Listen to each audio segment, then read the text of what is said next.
Really proud of our team and the way they responded, coming off a game where we weren't ourselves at Xavier. And certainly not to take anything away from Xavier because they were really good. But, we needed to refocus, maybe a little bit more commitment to the fundamentals of the defensive end and offensive end and the importance of communication. And I think when we watch film on Monday, I think the guys understood my message and what needed to change. And to their credit, they changed it. And as poorly as we started the game in the second half at Xavier, we were outstanding in those two parts of the games tonight. And Marcus was really outstanding. He did what a leader needs to do, and I can't say enough about Ronnie. And he's done everything we've asked him to do. And he came off the bench, and then Toby got hurt, and he started, and then he went back to the bench and gives us a lift. And tonight Martine gets hurt, and we'll find out more on him tomorrow. But Ronnie starts the second half, and he's slicing and dicing and making some great plays for our team. So. This is a heck of a win. That's a really good basketball team. If you look at who they've beat this season and where they beat them, they have not, for us to be able to dominate the game in the second half the way we did is really a credit to our guys. Student athletes first. Ronnie, how are you able to be so effective? Seton Hall was kind of playing in between, kind of just within range to contest a shot, but also playing you to drive most of the time. How are you able to find ways to be effective with that type of defense? It's just making reads, seeing what the defense is doing, seeing how they're playing me. As far as finding my teammates, I don't get assists if they don't make the shots. So that's a good job to them making their shots, and it doesn't happen without them. Describe what you did with stealing the coast to coast and behind the back. I was twice at the rim. Yeah, I was going to pass it, and then I seen them kind of commit towards me, so something cool happened after that. But just a basketball play. Crowd was pretty crazy, though. Yeah, they always do. They're in here every night. I love it. That was cool. I think so. You don't think so? You got the Ronnie Harrell chance, too, from the students. I love it. I love it. A little bounce pass for a layup might have been okay. But that was cool. It's going to make the highlight film. Congrats. I'll take it. Yeah, Ronnie, we've talked a lot about you just trying to do your part and play your role, but, did you get a sense tonight that you're going to be needed to do maybe a little bit more, to score a little bit more in a game like this? I really just try to figure out what the team needs, so I don't go in thinking, okay, tonight I'm going to put up 10, 11 shots. I just kind of fill out what the team is needing. If they need energy on defense or rebounding, any way I can help, I could do that. And every guy on the team has a role, and we're all just playing our roles really well. So it's a real team effort. Marcus, it seemed like there was a frustration from the Seton Hall seniors all game long. Could you sense that during the game? Yeah, you could definitely feel it just because they couldn't get comfortable like they did last time we played them. And, that's something we talked about. We got to come in and, give them the first punch in the mouth and keep punching them in the mouth after that. Yeah, Marcus, could you kind of address just the fact that you guys kind of let one slip away out there? How much did that add to the fuel tank tonight, having lost that game the way you did last month? Oh, yeah, that was definitely motivation for us just because, just how close we were to winning that game. And it was just little mistakes that made us lose that game. And, as you've seen tonight, we fixed those little mistakes, and we were able to win by 20. What was the mood like in the locker room? You guys got off to a really good start, and you guys kind of got thrown into a meat grinder for about 10 minutes. And everybody's in foul trouble, Martine's hurt. There's kind of a lot of emotions, I imagine, going through the locker room. What did you guys do to kind of reset? The thing I love about this team is no matter what situation we're in, we always stay positive through whatever. And, it's just not me or Kyrie talking in the locker room. You hear Martine talk, you hear Ronnie, you hear Manny, guys like Tyler.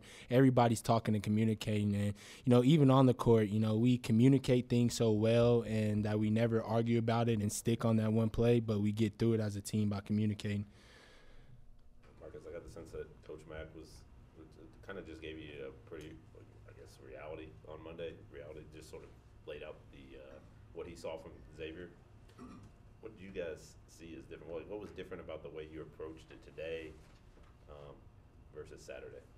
I just think we were all locked in. You could kind of tell. I could tell, especially from starting lineups, like all the starters were just locked in. Usually we're kind of talking, joking a little bit, but starting lineups, everybody was just locked in, being quiet. So I knew coming in we was going to definitely have a huge punch. But just what we learned is we got to be able to come out and, we got to be able to hit people hard in the mouth, and we got to be able to sustain it. And also we got to come out at halftime and be ready to play. Two more. Ronnie, offensively for you, where's your confidence at right now? And it seems like it's coming through pretty well. Yeah. It's really high. My teammates, my coaches do a good job of talking to me, keeping my spirits high. If I miss a shot, they tell me I'm going to make the next one. Just practicing well. So everything's coming together, and I wouldn't be able to do it without the guys to my left. Marcus, what have you seen out of Ronnie in terms of a jump offensively this year when he's been counted on? Yeah, man. I always knew Ronnie's one of our best scorers, honestly, on this team. It's just, once he gets comfortable and figured out just the little easy ways he can slither through the defense, he always does it. But, I'm just so proud of him because, I always tell Ronnie, just do the little things and everything else is going to take care of itself. And as you've seen, he's been playing good the past 2 games. He had 13, 18, and, he's shooting the ball better than anybody ever would have thought he would come this season. So, the sky's the limits for him. He just got to keep on doing the little things for us. Thanks, gentlemen. Marcus 11. Bring Jazzy. I want to see her, not really you. Ronnie, radio. Questions for the coach? Talk about the defensive effort or the effort on the glass overall, keeping Delgado in check. Yeah, Toby did a terrific job of fronting him. He's big and strong, and we just made the decision we were going to be more aggressive with him, and if we were going to double, we were going to kind of bring it from a different angle. But, he didn't get a lot of touches because of Toby's work. And when Toby came out, we put Ronnie on him for a stretch just to try to keep our help. That way Martine was always the helper. He was always the doubler. But, I thought our guys gave a great effort. And, when a big guy can't catch it and he's used to catching it, it's easy to get frustrated. And obviously he had a few frustration moments in that game. Ronnie's layup feel like the knockout punch tonight? I mean, because they come down, Delgado gets the flagrant, the crowd's going crazy, you push it to 20, they never really get Yeah, it was a nice play. It was on a 3-on-1, I'd like to think we could get a layup in a simpler fashion than that, but it turned out okay. But, Marcus said it best. Ronnie's just been terrific. He's, as I said earlier, to come off the bench and start, then come out. We were playing well when he was starting, and when Toby came back, we made the change back, and then, now he's probably gonna have to start again, and depending what Martine's status will be. So, everything we've asked him to do, he's been able to answer the bell, and he's those of you who come to practice, he spends a lot of time after practice shooting that basketball, and obviously his work has paid off. With Ronnie, I think of the Baylor game where it just seemed like he was just maybe a little hesitant to score. Where he was willing to distribute and move the ball, but maybe he just, has he grown in that area? Yeah, I think he just short-armed a couple of those, and you got that big dude standing underneath there that's blocking everything, and I think he was just a little hesitant. And sometimes it's kind of like golfing. You miss a couple putts, the short ones that you usually make, and all of a sudden it's in your head. And he got over that quick, and there's no way we're where we are today without his contributions. He's been great. Did you get any feedback from Martine on what he did? He's not sure if it happened when he left the floor or why he was leaving the floor or when he came back to the floor. I mean, he felt it slide a little bit. That's the knee that he hurt in Slovenia when he was younger.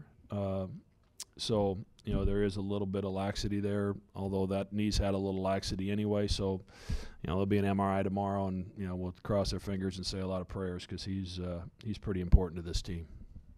Just we kind of asked Marcus about this. The energy, it just seemed like I don't know if it was energy, maybe it was focus, but what was different about it? Was both. It was energy and focus, and we were coming off something that kind of happened to Xavier. They go 2 in a row and they lose and they get beat bad at Villanova. And, when you're rolling and things are going well, you take maybe some of the things for granted as to why you do well. And sometimes, it's a dose of reality. There's no way probably to understand reality until you get your teeth kicked in, and then it opens your eyes and understands what we have to get back to. And, you know, our focus and our attention to detail, our communication in practice was better, and you know, but we didn't push the panic button. And I told you after the Xavier game, we're not going to overreact to it. We're going to, when you play 33 games, you can't think about the last one very long, good or bad. You've got to move to the next one, and especially in a league like we're in. So, you know, we watched the film, we learned from it. I said what I had to say. We took it some fundamental drills to the practice floor as a result of some of the mistakes we made. We cleaned it up, and we were better tonight. Coach, forgive me if you've addressed this, but how big of a factor was it that Delgado had an off night? He had as many points and rebounds as he had fouls. Well, I mean, we were aggressive with him. You know, he hurt us at their place, and you know, Carrington. You know, we really did a great job on. You know, Rodriguez didn't play a lot, but you know, Carrington hurt us at their place. Delgado hurt us at their place. Powell, I thought, got loose a few times early in that second half, but for the most part, we did a decent job on him. They're really hard to guard, but our ability to front Delgado and keep it out of there and be aggressive with him, I think, was certainly a key factor in the game. Powell started to get going there a little bit in the second half. Yeah. Did you think about Sean's? You know, Davion was just a half a count late. He was working his tail off, and he was right there, and he hit a couple in his face. And when we went to Tyshawn probably mixed it up a little bit more in terms of shortcutting some screens and beating him to some spots. But that's why we went with Tyshawn. You know, even though Davion played great out offensively, had 7 assists, no turnovers. So, but Tyshawn really stopped Powell in his tracks. So we let him roll with that. And you know, it's good to have a freshman come off the bench and be able to do that.